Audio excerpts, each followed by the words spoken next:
Hi, welcome to my channel. My name is Angela. Please remember to like, subscribe, and share. Before I get started, I want to go over my disclaimers. If you are in immediate danger, please call 911, or you can reach out to the domestic hotline at 800-799-SAFE, 800-799-7233. And for mental health resources, reach out to NAMI at 800-950-NAMI, 800-950-6264. You can also text at 741741. And for additional resources, reach out to the National Suicide Hotline at 988. You can text or call that number. With that being said, please remember to like, subscribe, and share. So today I want to talk to you about being a motherless child. And so I can relate to this in some sense. So my mother, she passed when I was 24. And I had already had my first child, and I was pregnant with my second child. And she passed. And at this point, up until then, my mother had always been like my best friend, and I could see myself growing old with her, you know, taking her around and being there for her. She was 50 when she passed, so I could just see myself having a good relationship with my mother. And that was taken from me at the age of 24, and I just, at that point, it felt like I lost my way and I lost my footing. And the funny thing about this, I was just thinking, I used to sit with my mother and I used to watch her. She taught me well, and I just looked at how she made, you know, it looked like being an adult, she made it look real easy. She was so peaceful, and she was always had a plan, always had an option for any thing that you may be going through. She was always there, and I remember people always coming to our house, talking to her and just listening to her words of wisdom. And I just admired her so much. And just seeing this, you know, I was just thinking, well, when I get grown, I'm going to be just like her, and I'm not going to, it's going to be easy for me because, you know, and then, you know, as a kid, you can't wait to grow up and live your life. So, like I said, I learned a lot when I was younger from her. And then so I grew up, and she was really easygoing. She never really twist my arm or made me do something I didn't want to do. She was always there to support me in whatever choices I made. So I get into a relationship. I have my first child, and because a mother who loves you is going to say something. She's going to tell you, you know, this is something you should walk away from, and you can come home. And you can always start over. You don't have to worry about what other people may say. Just come home. And at this time, you know, I had my own place. I was working, and I just felt like going home would be taking a step backwards.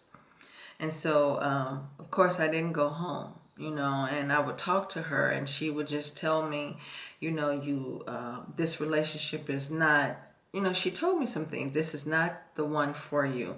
This is not what God had for you.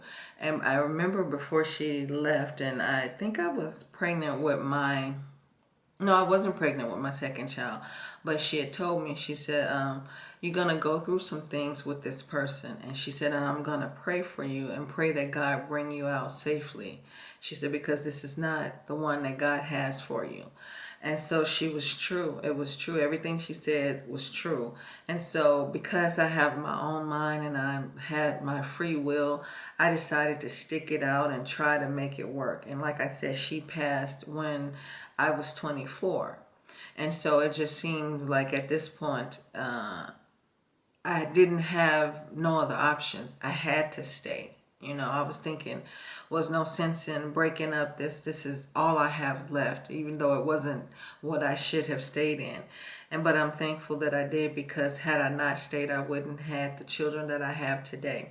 So anyway, staying in this relationship, God was there for me. He kept me through. and some hard times, some really hard times. I didn't have another woman that I could look to for guidance. I didn't have this woman that was going to just be there to where I could come and run to if I needed to escape. I had to figure this out on my own. And all the time I thought I was by myself. I really wasn't. God was there guiding me. See, because one thing my mother instilled in me was the power of prayer and how to talk to God and how to wait on God. So when she was no longer around, I found myself talking to God a lot, asking for deliverance, asking for protection, and asking for safety for myself and my children. And during that time, when I look over and see everything that I've been through, I see every incident that God was there for me. And I know a lot of young women nowadays, they are in relationships that are horrible, and they never had someone to love them or tell them they shouldn't be this way or they shouldn't be in this relationship, so they don't know what to do. They're making mistakes, they're taking leaps, they're doing all sorts of things. But I ask for you to just sit back and because you may not have no one, go to God, ask for guidance, ask what should you do next, how to get out of this relationship. And if you just wait and listen, He will tell you. We all have free will. We all have the choice to continue down the path that we're going and do what we want to do. But I'm asking you, if it's too hard for you and you know things are not working, go to God before it gets too bad and ask for direction and guidance and trust that He will, because He's never going to leave you alone. Even though you may have grew up in the foster care system, you don't know what it's like to have a mother like I did. My mother was there for me for 24 years, but I wasn't all the way grown. I still needed her guidance. I still needed to hear her tell me, you shouldn't do this. And then I realized something. Even though she wasn't here physically, I could remember some of the things she taught me, and I could hear her voice telling me, now that's not right, and you shouldn't do this, and you should do this. So I had that, which some women to this day don't have that. But I want to let you know that you do have God. So you may not have what I had, but you do have God. And if you listen to that voice, that quiet voice that's telling you this is not right, don't do this, then that's God speaking to you.